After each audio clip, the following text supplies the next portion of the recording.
Hey, VC Jack here. Welcome to Vinyl Martini. I am going to show my 10 most valuable records according to Discogs.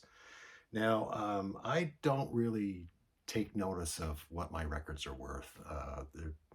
Like Mazzy says, it's the music, stupid. But I showed my 10 least valuable records in the last video, so I thought it was fair and appropriate to show my most valuable records, if you like.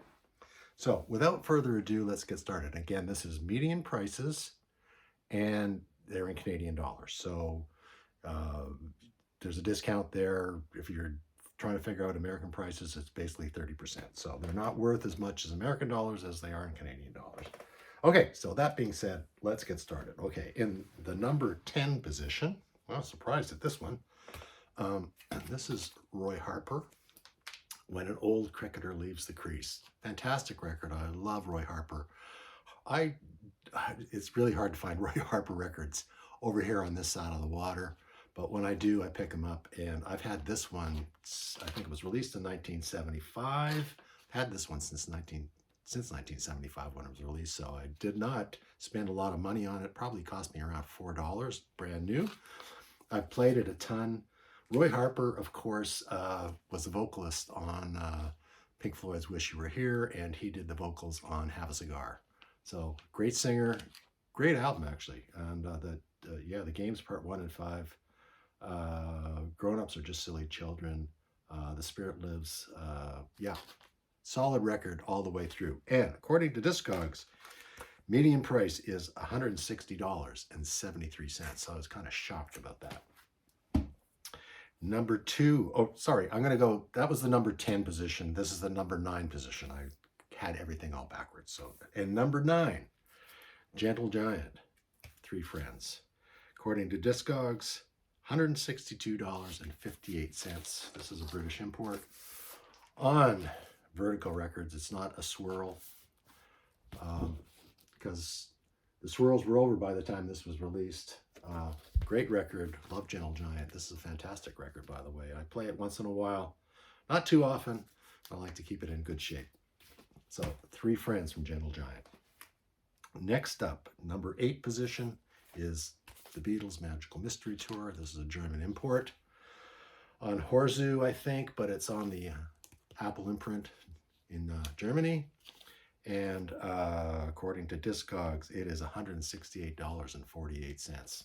Fantastic pressing, by the way. And yeah, I have other copies. I've got Canadian copies that I play over this one because I want to keep this one in. Just want to keep it in good shape. Next up, Beatles Revolver. British release, not a first release, but it's pretty early.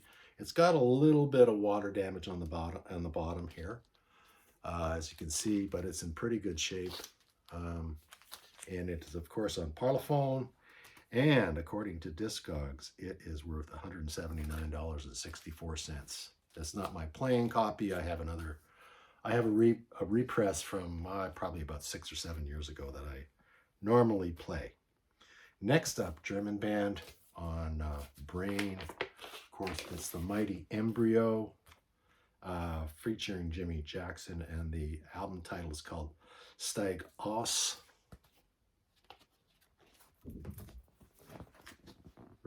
Great cover on Brain.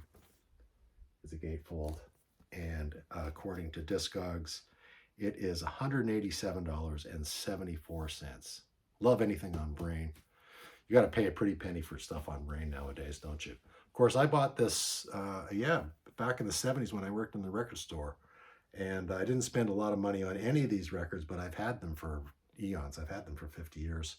And I think that one probably cost me about $6.99, which was a lot when records were selling for typically $4.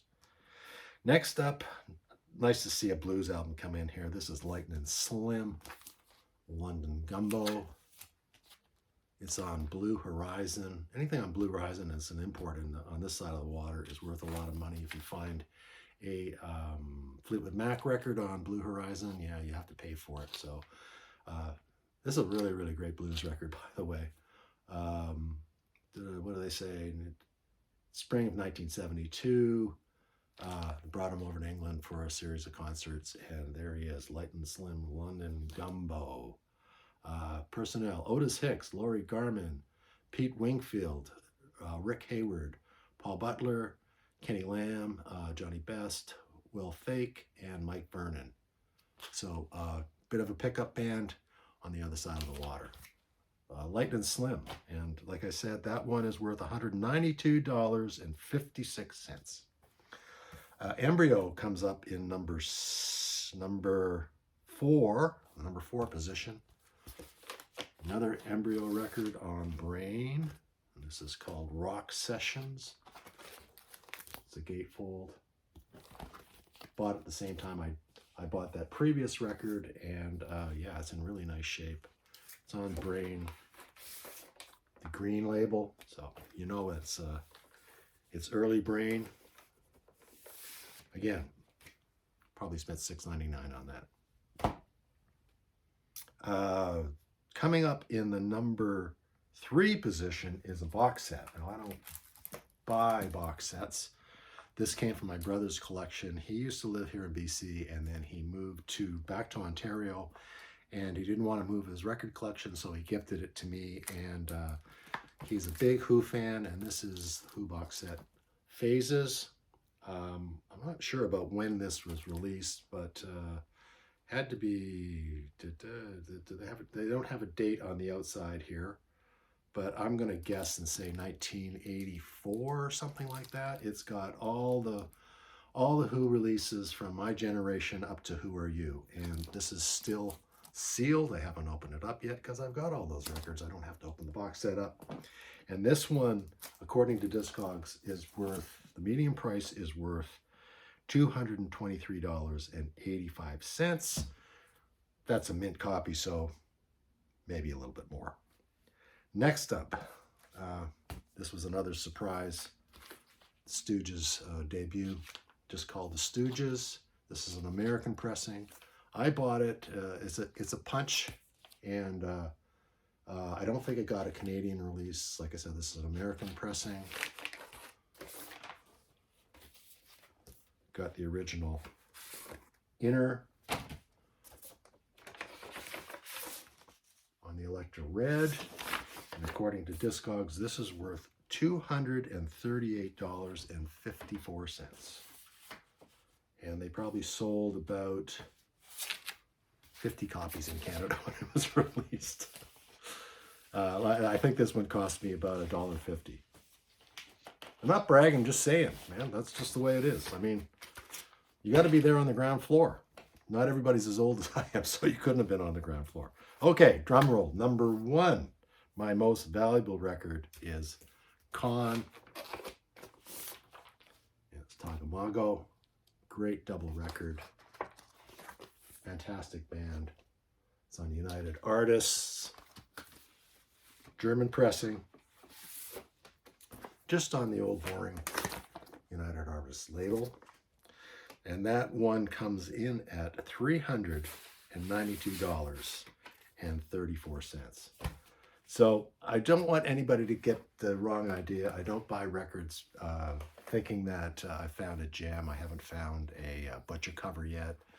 I haven't picked up a butcher cover for $5, and there you go. You got a butcher cover. But it's nice to see that if you hold on to your records, and I have never gotten rid of any of my record collection, if you hold on to them long enough, maybe they'd be worth a few dollars. Now, I know that if I got rid of my collection, I would never get anything close to that kind of value.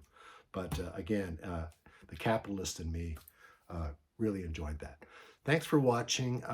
Give me a like if you liked the video. And yeah, till the next video, I'll see you guys later. Cheers.